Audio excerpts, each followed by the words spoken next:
গতকাল বিধানসভাতে health and family welfare ডিপার্টমেন্টের উপরে আলোচনা ছিল, কারণ বাজেট সেশনে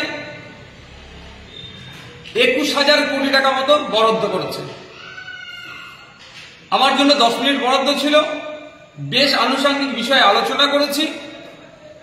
সাথে সাথে ব্লাড ব্যাংকের যে সংখ্যাও কম, প্রিজার্ভ করার ক্যাপাসিটিও কম, ক্যাপাসিটি বাড়াতে হবে, এই বিষয়ে আলোচনা করতে। ভিডিওর মাঝে সকলের কাছে একটি অনুরোধ, আইএসএফ সহ ভাইজানের সমস্ত রকম খবরাখবর সকলের আগে দেখতে আইএসএফ ফরএভার আমাদের এই ইউটিউব চ্যানেলটিকে সাবস্ক্রাইব করে পাশের ঘন্টাটি বাজিয়ে রাখুন।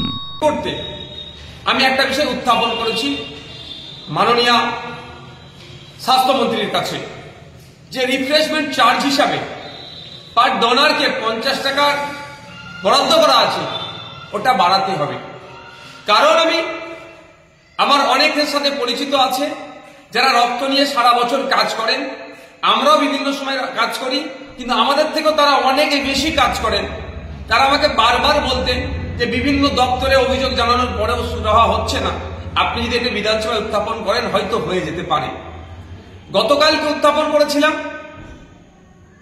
আমার আগে বিধানসভায় কে উত্থাপন করেছে আমার জানা না, হয়তো কেউ উত্থাপন করে থাকতেও পারে, বা অন্য এনজিও প্রপার চ্যালেঞ্জ ধরে অ্যাপ্লিকেশন জমা দিতেও পারে, সেটা আমি বিতর্কে যাব না।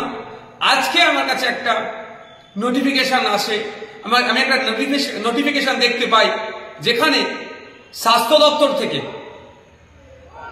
একটা অর্ডার ইস্যু করা হয়েছে এপ্রিল মাসের 1 তারিখ থেকে রিফ্রেশমেন্ট চার্জ হিসাবে 50 টাকার পরিবর্তে ওটা 100 টাকা করা হয়েছে।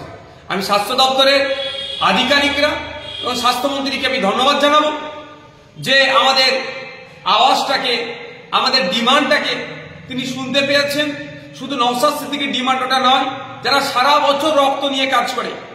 আমরা ভুলে যাচ্ছি না, যখন কোভিড পিরিয়ড হয়েছিল, রক্তের যখন এখনো রক্তের চাহিদা আছে, সেই সময় ব্যাপকভাবে রক্তের প্রয়োজন হচ্ছিল, তখন কিন্তু রাজ্য সরকারকে অনেক এনজিও, অনেক এই ধরনের সংস্থা রক্তদান করে উৎসাহিত করে রক্তর যে ঘাটতি কিছুটা হলে পূরণ করার চেষ্টা করেছে, এবং এখনো তারা প্রতিনিয়ত রক্তদান শিবির করে রক্তের ঘাটতি পূরণ করার চেষ্টা করছে। আমরাও তাদেরকে সহযোগিতা করছি।